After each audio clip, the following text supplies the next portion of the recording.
Okay, so picture this. A really vibrant city buzzing right on the coast. Well, today, that's Chennai, a major hub, cultural, economic, educational smack bang on India's Coromandel coast. Right. And we've been looking into, how it got to be that way. Exactly. We've pulled together some info, and our mission really is to unpack what makes Chennai tick. What are the key ingredients? And what really jumps out, I think, is this blend.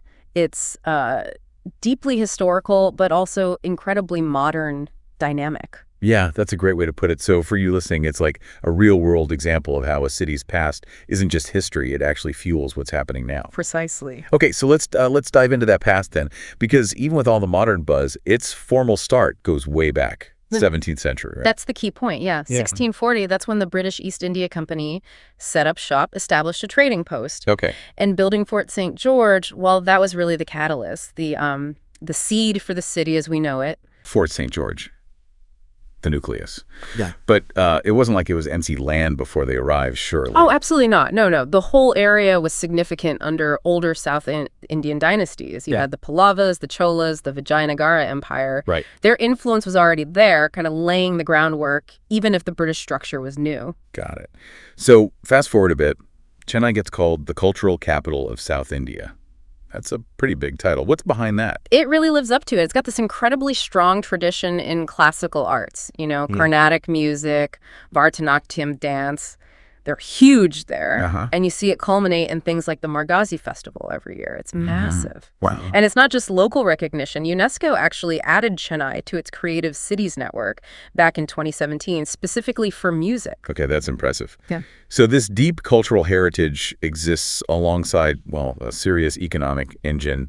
It feels like they're connected somehow. They definitely feed off each other. I mean, look at the economy. The first thing many people think of is cars.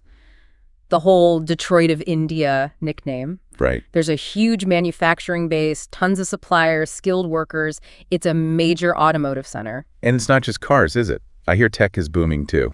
Oh, absolutely. Yeah. Chennai is a really fast-growing IT hub. Lots of global companies setting up or expanding. You mentioned Walmart earlier. They've made big investments in their tech presence there. Interesting. So it shows how an established industrial place can pivot, sort of. Exactly. And then there's healthcare. It's known as India's health capital. Why is that? Well, it draws patients from all over India and even internationally for specialized treatment. The facilities and expertise are top-notch. Okay. Oh, and another big one, leather.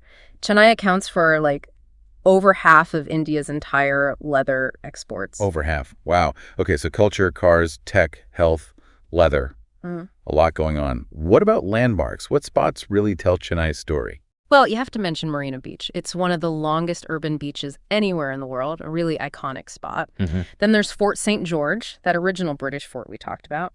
It's still standing, houses the state legislature, and a museum now. A direct link to the colonial beginnings. Right, full circle. And for architecture, the Kapaleeshwarar temple is a must-see. Classic Dravidian style. There's amazing tall towers, the gopurams covered in sculptures. Beautiful. Plus, the government museum, founded way back in 1851.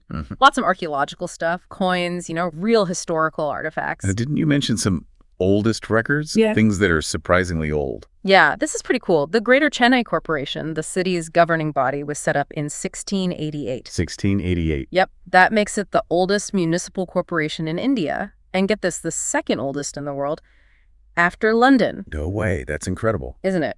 And one more. Royapuram Railway Station. It's been operating since 1856. It's India's oldest railway station that's still in use today. Wow. Okay, so when you put all these pieces together, the deep history, the vibrant culture, the economic muscle, these old landmarks still functioning, what's the big picture? How does it all connect? I think the essential story here, the connecting thread, is Chennai's remarkable knack for blending things. It holds on to its really deep historical roots, its traditions, but it's also pushing forward, innovating. So tradition and progress aren't fighting? Not really, no. They seem to coexist, maybe even strengthen each other. It gives the city this unique character, this ongoing energy. Yeah, that makes a lot of sense. It's truly fascinating. So for you listening, maybe think about this. How does a place like Chennai pull that off? Honoring centuries of tradition while also being a leader in modern industries. What other kinds of maybe unexpected combinations are driving cities forward around the globe? Definitely something to ponder.